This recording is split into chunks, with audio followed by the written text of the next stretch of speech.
Welcome to Ask Your Aviator series. My name is Salim Bakari from Kenya Civil Aviation Authority. In this episode, we will look at personnel licensing matters, training, and accreditation. I will be hosting subject matter experts on this. Welcome. Thank you. My name is James Muchemi.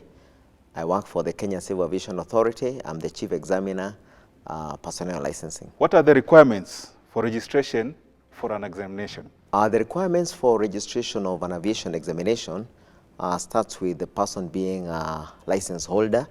So, for example, if somebody is applying for PPL examinations, they will be holders of a student's license.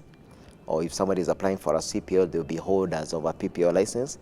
And after that, they will also show us that they have attended an approved course of training conducted by an ATO, and there is a form that they will fill, signed by the instructor, and they will bring that form during the booking alongside proof of being licensed. Do you have a designated examination center? Yes, the Kenya Civil Aviation Authority has a designated examination center located at the KCAA head office on the ground floor. A modern one that rolled up in 2018, and it can accommodate 50 applicants at any one time. The examinations are real time. You will get your results even before you come to the invigilator room. You are able to see your results as soon as you finish any paper that you're sitting. What happens to a candidate who pays fees and fails to turn up for an examination? We had those two scenarios in different ways. The one who cancels an examination and cancels before the booking date is allocated his full amount that he has paid and can be transferred to any other date. The one who cancels the examination after the booking date or fails to turn up loses the money that they have paid for the examination.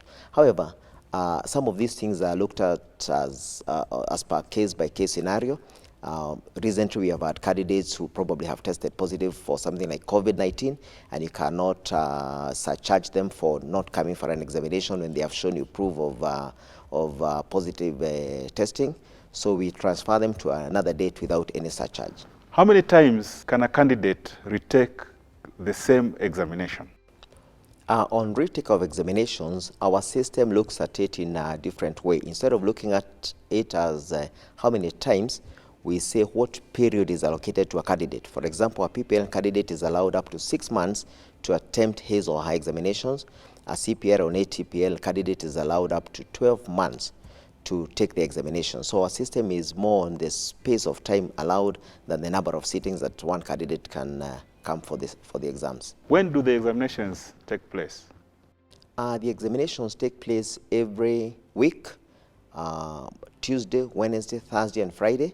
We have a schedule, a published schedule in an AIC, that's an Aeronautical Information Circular, that is published by the Director General every year, that shows what exam takes place on what dates every year. What are the main examinations that a pilot should take? The main examinations that a pilot should take, I could divide them into three.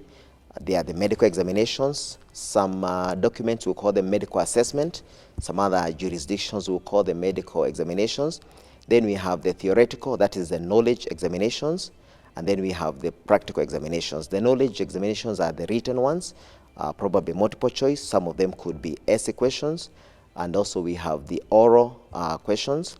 And then we have the practical, the skill that are conducted, for example, for pilots, they are conducted inside an aircraft or a simulator where there is hands-on flying and there is an examiner examining the candidate. On what criteria are examinations for pilots classified? The criteria for classification of pilot examinations, I would say, is on the level that the pilot is training for. We have PPL, we have CPL, we have ATPL, and then also we have on the other side the flight dispatch. But the criteria here is on the level of relevance. So that if you are testing, say, ALO, you test the ALO relevant to the PPL candidate. In the next level, you test the relevance, what is relevant to a CPL candidate, and what is relevant to the next candidate. So the grading moves like that from PPL to CPL and to ATPL. Are there other forms of examinations that pilots undergo other than competence testing? Pilot examinations are classified according to what license one is seeking to acquire. We have candidates seeking to acquire a private pilot license, that's a PPL. We have candidates now the next level seeking to acquire a commercial pilot license, and we have candidates seeking to acquire an air transport pilot license.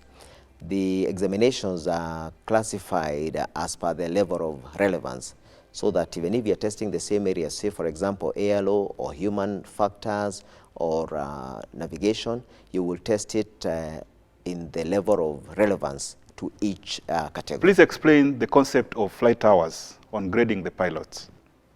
Flight hours are graded according to the level that a pilot is seeking to acquire a license, and this is actually well split down in our personnel licensing regulations, which is also picked up from the International Civil Aviation Organization Annex 1. So for an applicant for a private pilot license, the minimum required hours are 40 hours, and out of those 40 hours, a candidate should get 10 hours as pilot in command. The word pilot in command here stands for solo flying. You are all alone in that aircraft for 10 hours. You could probably fly 0.5, that's half an hour here. Tomorrow you fly 1 hour until you accomplish 10 hours of solo flying. When we move to the commercial pilot license, the minimum hours as per the ICAO Annex 1 and as per our regulations is 200 hours. Out of those 200 hours, the pilot should have flown at least 100 hours as pilot in command.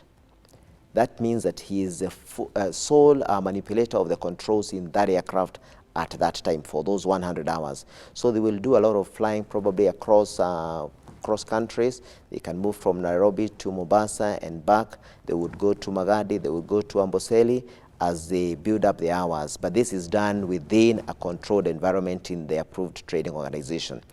The airline transport pilot license minimum requirement is 1,500 hours. And out of those hours, the experience gained as a commercial pilot counts. So it is more of experience based. So we take up the experience that somebody has taken as a commercial pilot towards upgrading to an airline transport pilot license. We are happy to have collaborated with our stakeholders on this program. Continue to engage with us on our social media platforms. Like us, follow us, and subscribe to our channel. Thank you for being with us.